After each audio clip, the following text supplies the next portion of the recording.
Walang internet, walang signal, kaya maagang nakatulog dito sa aming kubo sa beach. Pero maaga din ako nakagising dahil sa ingay nila. Ang lamig ng mga ka-antrep ng gabi namin dito sa beach. Pero may sarili din kaming ceiling fan. Pero yung natural na lamig, ang lamig-lamig talaga. Nauna silang lahat gumising. At yan nga yung nakakainis talaga pag may naunang gumising, tatawagin at tatawagin ka. Kesyo daw nandyan na ang sunrise, nag-sunrise na, wag sayangin ang oras. Bumangon na, gumising na at mag-enjoy na ng maaga pa habang hindi pa daw tirik ang araw. Ako naman, ayun, nakabaruktot pa sa sobrang lamig dito. Pero wala akong nagawa, bumangon na rin ako para mapagbigyan sila dahil nga hindi tumitigil kakatawa. At kung napapansin yung mga ka-antrep, naka-jacket pa ako. Ang lamig talaga. Pero ayun, amazing ang sunrise.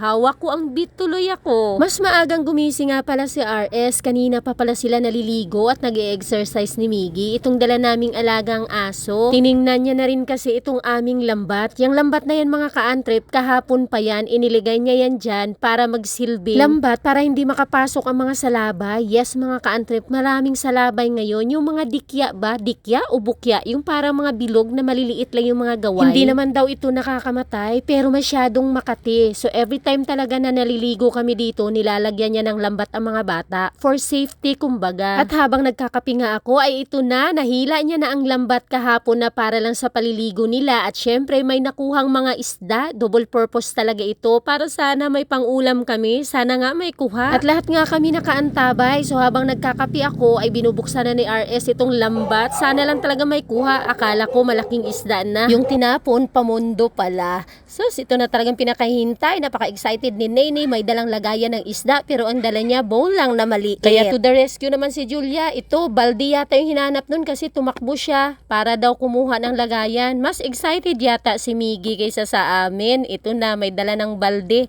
Hay, sana nga mapuno itong dalang balde niya. Excited din masyado talaga. Para nga sa buhay naman, ito ang nakuha ni Nene, maliit na pakan. Pwede na bang sabawan yan? Tingnan natin. Pero pwede nang pagtiyagaan yan. Sabaw lang ang habol natin dito. Pero syempre, kung pang-ulam na rin naman ang size niya, bakit hindi, diba? So ito na nga, napaka-excited pati ako. Ay, wag mo hawakan to! Catfish! Wala rin! Pakan. Apa to the catfish? Saan catfish? Ayan o! May tinig yan. Kaya nga anak, huwag mo hawakan. Bagtis. Ano ba yan? Ayan o! Put the jellyfish Tamo ka lang yung salabay. Wow!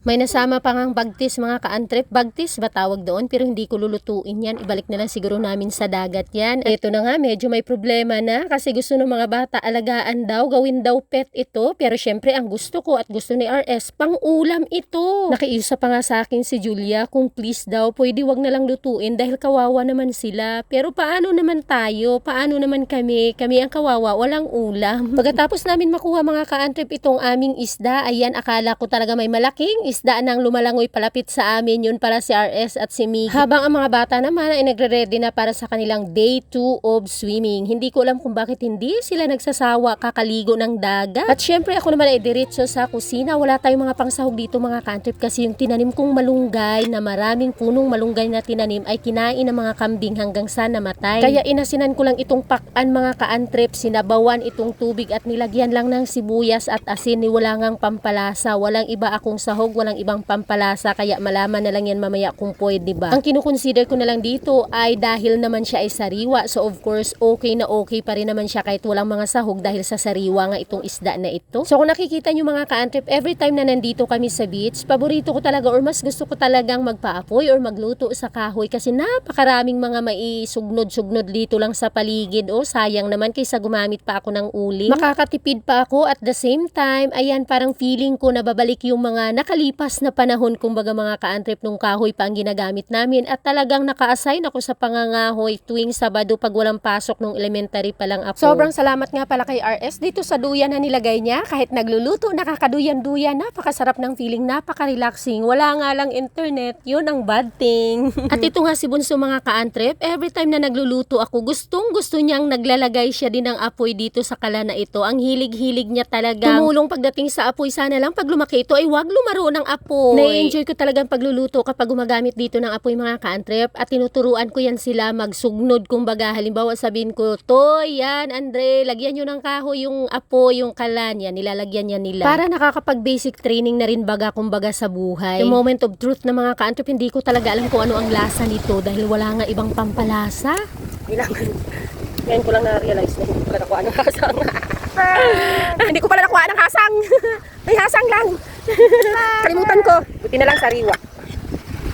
Uy, tama-tama nandiyan na yung papa namin. Saktong-sakto naman mga ka-antrep ang dating ni RS. Parang tinawagan. Katatapos ko lang magluto, kaluluto lang ng sinigang na pakan at ito dumating na siya. Salang mo, wag yan. Ito, isa lang mo dito. Sige na. Bilis.